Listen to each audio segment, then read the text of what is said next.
Hello. All right, we're back talking about the second half of chapter 5. So this particular lecture will focus strictly on the influence piece since we just got done talking about kind of the gaining power piece. So hopefully you have a better understanding of how to kind of gain that personal and position power. And now we're going to look at how to take that power and use it to influence, and again, in this positive way.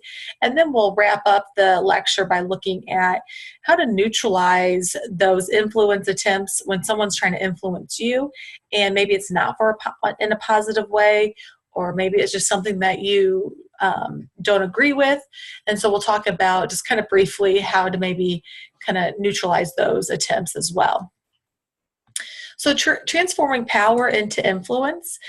So power is necessary in order to influence. It's this precondition, it's this prerequisite. In order to influence others, I have to gain power. And in order to influence your instructor, you have to earn some power, gain some power, whether it's gaining some credibility, putting forth some effort that they see that you're really trying. Now you'll have a better chance of actually influencing your instructor to comply with whatever you're wanting them to do. But again, it's not a guarantee, right? Influential people have power, but not all powerful people have influence, right? So if you think about the most powerful position in the world, or not the world, in the United States is our president, right? Or the president has a lot of power. But just because the president, whether it's a current president or previous presidents, they aren't always able to influence everyone, right? To get everyone on their side, to pass a bill, to whatever. So again, it's not a guarantee. Just because you have all the power that, in the world doesn't mean you're going to be able to influence. All right, so we're going to talk about what are those kind of different influence strategies, and maybe when is it more appropriate to use some of these. So this is kind of fun. You're probably familiar with these strategies, whether you had a parent growing up that maybe used some of these strategies to influence your behavior, or you might even see some of these happening in the workforce right now. So kind of think about that and make those connections as we go through.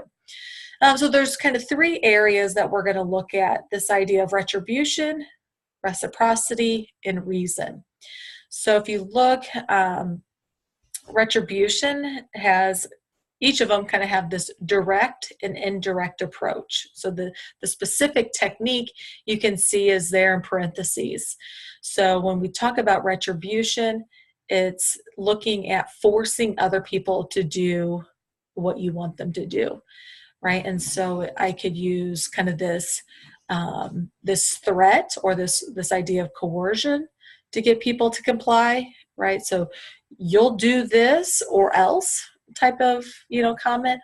Or intimidation would be more the indirect approach, which would sound more like the peer pressure. Right, so it might be that everybody else is on board, everybody else is doing it, or I am your boss, so, I would suggest, whatever, right? And kind of intimidating and pressuring them in that way. Reciprocity is the positive form of retribution, I guess. So reciprocity is really saying, if you do this, I'll give you something. Right. And so instead of punishing you for not doing it, so that's retribution, I'm going to give you something for complying with what I'm asking you to do. And so again, the direct form of this would look like bargaining, negotiating. If you do this, I'll give you an extra long lunch, and you might kind of go back and forth with what that kind of reward looks like. Ingratiation, which is the indirect form of reciprocity, is more of this idea of kind of buttering someone up, maybe referencing a favor that you did for them a while ago, so kind of like they owe you, right? And so that would be kind of more of the indirect form of reciprocity. Reason is the third area of influence, and reason is really considered the most respectful approach. I'm not trying to threaten you or bribe you to do anything. I'm really just trying to lay out the facts to show you how kind of this makes sense. But really allowing you to make that decision, right? So there's no I guess, pressure to comply with what I have to say. Okay. And so the direct form of reason is using facts, right? Just breaking it down and saying, here are the facts of this situation. Here's the benefits. Here's the disadvantages, right? You make the call ultimately, right? But here's kind of the reasons behind it. The indirect approach for reason is, sorry about that, is this appeal to values, right? So I might have this the solution that I want to implement, and I'm trying to influence others to get on board with this, and I might connect that to your values in my approach to influence you. Not only is this good for the situation that we're in, but it also aligns with your values of being sustainable and being kind to the earth, whatever it might be. But again, those are facts as long as they're true, right? It's this idea of using reason to appeal to those values to try to influence them. All right, so those are the different areas of influence, with each of them having kind of some different techniques within those areas. So when should you use the different approaches? All right, so when should you use retribution? Because it is kind of negative. It can cause resentment if you use it too much, like if you're always threatening people to, in order to get them to comply. Most likely they're going to comply because it's our human nature to avoid punishment, and so we will comply, but over the long term it's really going to cause resentment. It's going to ruin that relationship between you and that person. You probably should only use retribution when you have a little more power over the other person, that you're actually going to be able to follow through with whatever threat you put out there. And the other important thing to think about is, if you threaten someone to do something and they comply, they say, fine, I'll do whatever you say, they're not truly committed to that solution or to that action. So they're just going through the motions, and the commitment and the quality is probably not there. So that's something to think about. If that's okay with you, if it's okay that it's not maybe the best quality and that they're not truly committed, then maybe retribution is fine to use. But that's something definitely to think about, that you won't get true commitment and true quality through this idea of retribution. The other thing I like to think about when you think about retribution is that you want to make sure there's two key things here. If you think about examples of retribution, and it's so easy to come up with examples when you think of like parenting approaches, right? So I'm guilty of using all of these as influence strategies, which is fine, right? As long as you don't rely on some of these too much. But that, retribution. Did anybody ever have a parent say when they're in the car and you're, fighting with your siblings or arguing with your parents or whatever it might have been, I will turn this car around if we don't change our attitude, or I will turn this car around if you guys can't get along, right? So here's the thing. And as kids, we don't really think too much about it. It kind of depends, I guess. My parents, they had scared me just enough as a kid that we weren't willing to test that, right? We straightened up pretty quick. And so as a parent myself, that's something that we really had to be careful of, that whatever threat you put out there, you have to be willing to follow through on it. Okay, so my kids know that my husband and I are crazy enough to follow through with whatever threat we put out there if it gets to that point, right? So a lot of times they straighten up pretty quickly because they know that we will pack up and leave this party, or we will do whatever crazy threat that I put out there. So it only takes really following through one or two times to get the other group, the kids or the other person, to comply pretty quickly. Right. But if you don't, if you put a lot of empty threats out there, then it doesn't work. Right. So if you threaten and then you don't follow through with that when they don't comply, you lose a lot of respect. And most likely it's going to be harder to influence in that way in the future. Right. So you want to make sure that you are willing to follow through and you have the ability to follow through. Right. So if you're a manager and you threaten to fire someone, you got to be sure that you're going to be able to fire them. Is HR really going to let you fire them just because you threatened them, right? Because if you can't, now you lose a lot of credibility and respect with that person. The other thing to think about is making sure that the threat is severe enough, right? That they want to avoid it. All right, so if I kind of threaten my kid that if you don't clean up your room, you're going to have to go, sit in the corner for 5 minutes. At this point in their lives, that whoop-de-doo, I'll go sit in the corner for 5 minutes, whatever it might be. So I want to make sure that the threat is something that they don't want to have happen. All right, so, anymore, take away some type of technology, they can't live without it. So that's usually a good threat for me to go to if I'm using retribution in my parenting approach. All right. But again, not probably a go-to approach. Using it too often can definitely, hurt some relationships. Probably the most appropriate time to use retribution if you have tight time constraints, right? I don't have time to negotiate. I don't have time to have this conversation. You need to do this and you need to do it now, type of thing. And I feel like there's going to be some resistance. I might put that threat out there right away to kind of minimize that because of this sense of urgency. If it's a safety concern, right? It's a regulation that we have to follow. There's no other choice for us. Maybe that retribution is necessary.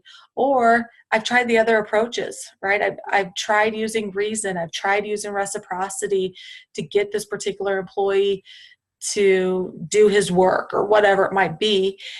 And those things haven't worked. Maybe I then use a little threat or a little intimidation to attempt to get this person to comply with my request. All right, so we really want to think about when is it appropriate, when is it not. When to use reciprocity. So now reciprocity is a lot nicer, right? So I'm going to say, if you clean up your room, I'm going to give you something, right? If you use this as a parenting approach. If you do this, you're going to receive something, right? And so, again, a nicer way to influence others. So kind of things to think about with reciprocity. Overusing reciprocity can lead to dependence. So if I always, try to bribe in a sense, if you do this, I'll give you that, right? If that's kind of my typical go-to influence approach, then anytime I ask anyone to do anything, they're waiting for, what am I going to get? What extra thing are you going to give me? Because we start depending on that perk, that incentive every time, all right? So it kind of loses its oomph, it loses its purpose if reciprocity is overused. The nice thing about reciprocity is that it does help maintain the relationship, right? It's not, you don't typically start feeling resentment towards your boss or towards whoever when they're offering things, all right? But the negative thing is that individuals start expecting that incentive every time. All right. Again, with this idea of commitment and quality, you're maybe not going to get the commitment and quality you're wanting with reciprocity, because again, most likely I'm just complying because I want that incentive. I want that, carrot that you're dangling out there. And so, yeah, I'll comply with what you're asking me to do. And so I do it, but maybe not to the best of my ability or not fully committed. I don't really think that this is the best option, but I'm going to do it because I want that gift card or I want that time off or whatever has been promised. All right, so those are things just to kind of think about, again, with reciprocity. But these influence strategies work. I mean, if you think about different marketing strategies, that's the whole idea of marketing. You're trying to influence consumers to buy your product or to use your service. So you hear things like, if you spend $75, you'll get $25 free, or whatever it might be. And it works. I feel like I'm missing out if I don't spend $75, right? So you go in there and you buy things that you don't even need just to get to the 20 or the $75 to save, 25. So that's all this idea, this idea that I'm kind of missing out on something and I don't want to, so I comply with that request so I can get that extra incentive. All right. But again, we want to be careful of not overusing reciprocity either. The last area is the use of reason. So again, reason is using facts to really support your argument, and you don't put any pressure on that person to comply one way or the other. You're really, because you want them to truly say, based on the facts, based on the connection between this and my personal values, I agree with what you're asking me to do. And if that happens, if they comply, if they agree with your request, then that's when you get that true commitment and that quality, right? And those are things that we're looking for, especially when we're looking at an organization. We want our employees to be on board with these different decisions that we're making because we want them to be committed, because that impacts their performance and their quality, right? And so if they come to the conclusion on their own, then that's really the best option, right? Because I now feel responsible for this decision, and so I'm going to make sure that this decision is implemented correctly, right? And so I get some more of that ownership when I use this influence approach. Some of the downsides to reason is that it is more time consuming, right? With the threat, with the retribution, you get quick compliance because people want to avoid that punishment. Same thing with reciprocity. You'll typically get maybe quicker compliance because I want that reward. I want that incentive that you're offering. Reasons, maybe it's going to take longer because I have to have discussions. I have to lay out the facts. I have to answer questions. And so that's going to be a little more time consuming, but in the long run might be worth it. The other thing that we want to kind of think about with reason, it doesn't always work. Just because I use reason and I lay out the facts and they're solid facts, doesn't mean the other person is just going to automatically comply, because this idea of common goals up there, if I'm in the production department and I'm trying to influence someone in the quality control department, right, to speed up their quality control process so we can get things out the door quicker, that might adversely impact their goals, the quality control goals, right? So even though I might have some good reasons, it doesn't always mean that it's going to work. So if we want to know that, we want to understand that it's not a guarantee, but it is the most respectful approach, especially if you already have an established relationship. You don't want to go into someone that you respect and threaten them or bribe them. So putting those reasons out there in hopes that they agree with you and will comply with that request, and it also helps with those ongoing relationships, right? I want to have a relationship with this person after this particular conversation, and so reason would ensure that we continue to be respectful and continue to have a professional relationship.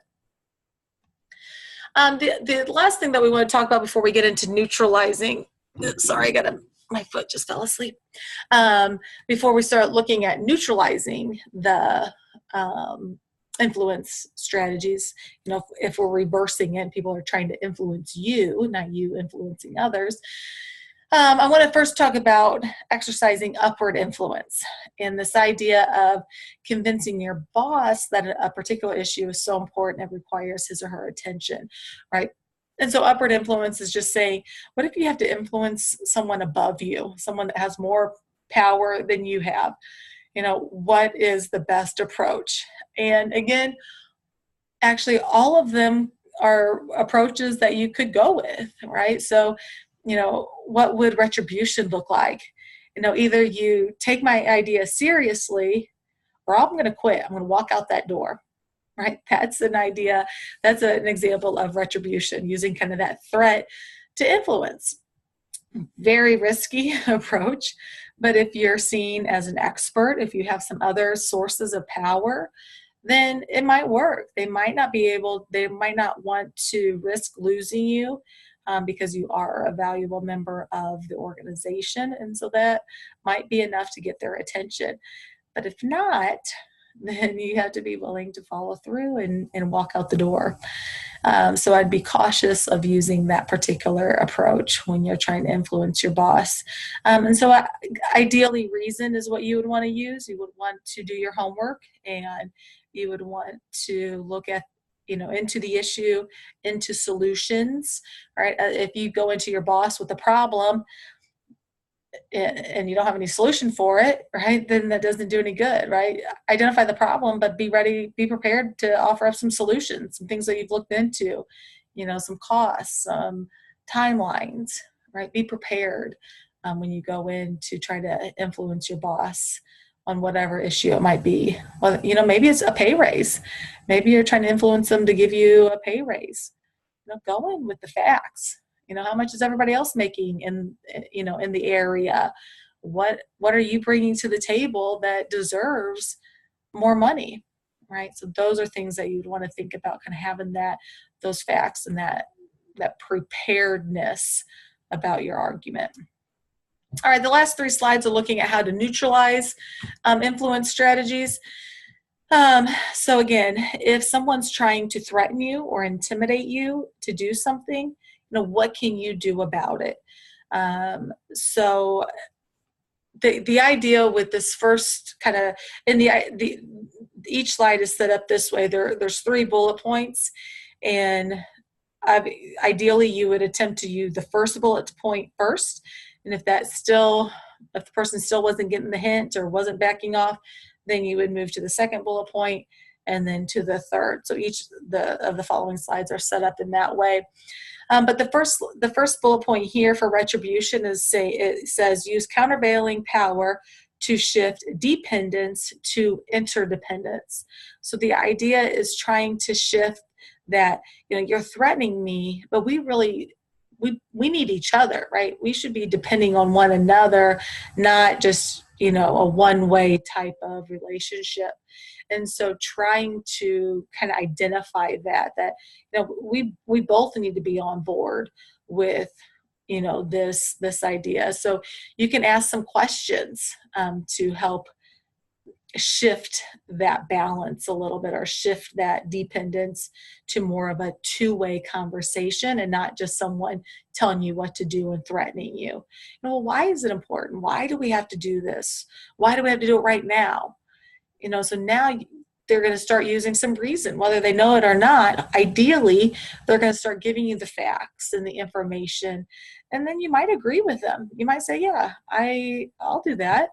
And so you might still be able to get on board with their idea, but you hopefully will be able to mitigate or lessen that threatening tone in the process. If that doesn't work, if you ask some questions and they're still, real short with you, and it doesn't matter why, you're going to do this or else, if that's their tone, they continue with that same tone, you just confront them about what they're doing, right?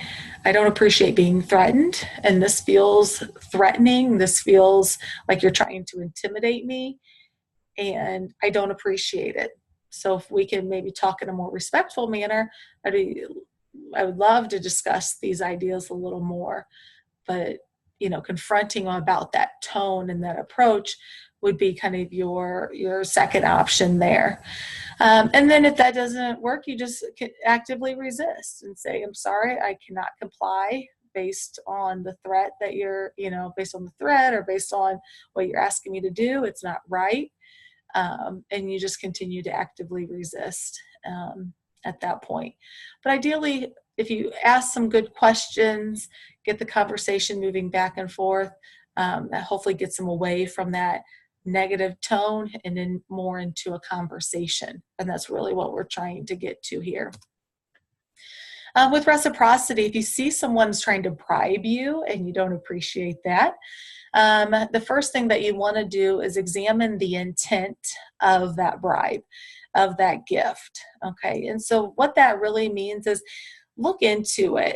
Is this kind of a one-time thing? Are they offering you this incentive, and if you comply, that's it? Or is there more to it? Okay. And so an example of this is anytime you give your email address to someone, if you're at a store and they ask for if you sign up for their email, you'll get 5% off your next purchase, right? That's reciprocity. If you give me your email, I'm going to get something in return, a 5% discount, money back, whatever it might be. All right. So if I comply with that, I give them my email, I get that 5% coupon. And is that the end of the story? No. Most likely what happens in most cases that I've dealt with is that email then gets sold to 1,000 other lists. And now my email is bombarded with a whole bunch of junk, right? Well, if I would have looked into it a little more, I might have said, it's not worth that 5% to, have all this junk email, right? So there's more to it than what was just initially told to me. So you want to examine that. Is this kind of a one-time thing, or is this going to be something I'm going to get sucked into and there's going to be more demands down the road because I complied with this initial one? All right.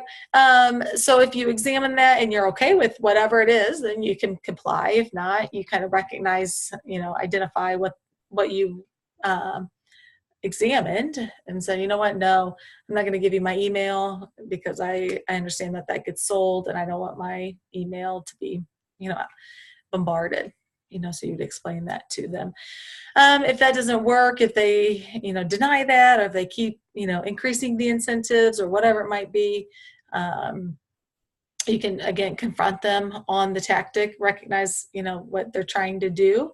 And then again, just to continue to refuse to bargain with them at that point. The last one is to neutralize reasoning strategies. So even though reasoning is the most respectful, if I can't comply, if I comply with your request, and, it might prevent me from accomplishing my goal. And so in this situation, if I can't comply, the best thing to do is to kind of reason back with them. So they were respectful enough to kind of lay it out there for you. Here are the facts. Here are all the reasons we want to do this, right? And so if I can't, then I should kind of reason back, explain, hey, I agree with everything you're saying, but if I comply, then it's going to prevent my department or for me from being able to accomplish my goals. And that's really important to me as well. So at this point, I can't comply, but I think you have you might compliment them on their ideas, on their facts, whatever it might be, but explaining to them why you can't comply is the first approach here. And most likely, if this is a respectful relationship and a relationship that's been kind of ongoing, they might not like it, right? Because they're trying to influence you, but they'll understand, right? And hopefully can walk away with that respect and relationship still intact. If they keep kind of going at you, then you can defend your own personal rights. Let them know that I have the right to accomplish my goals, just like you have the right to try to accomplish your goals, right? So I'm not trying to stop you, but, I'm going to still kind of pursue, the ability to accomplish my own goals at this point. And then you firmly refuse.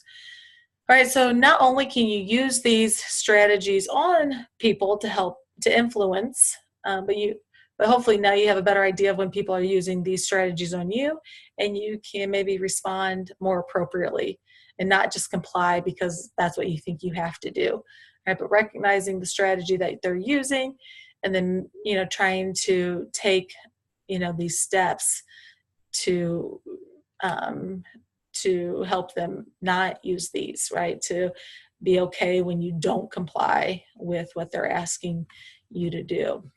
All right, so here's just a summary of Chapter 5. So you see your sources of personal power on one side, sources of position power, right? So you should be able to kind of explain those, how in order for you to gain more power, and then how can I use that power and transfer that into being able to influence other people, right? And we talked about those different areas. All right, so we'll just end with these last couple bullet points. So, in order to enhance your personal power, you can improve your expertise, personal attraction, effort, and legitimacy. In order to increase your position power, you can improve your centrality, flexibility, visibility, and relevance. You can use reason, reciprocity, and retribution strategies appropriately. And so recognizing when it's appropriate to use the different strategies, and then also recognizing when those strategies are being used on you and how to kind of neutralize those approaches. And the last thing is to really think about when you are trying to sell issues upward, what that argument or what that approach should sound like, right? Being prepared and doing your research before you start to kind of sell up in that case. All right, if you have any questions over chapter 5, let me know. Otherwise, I'll see you next time. Bye.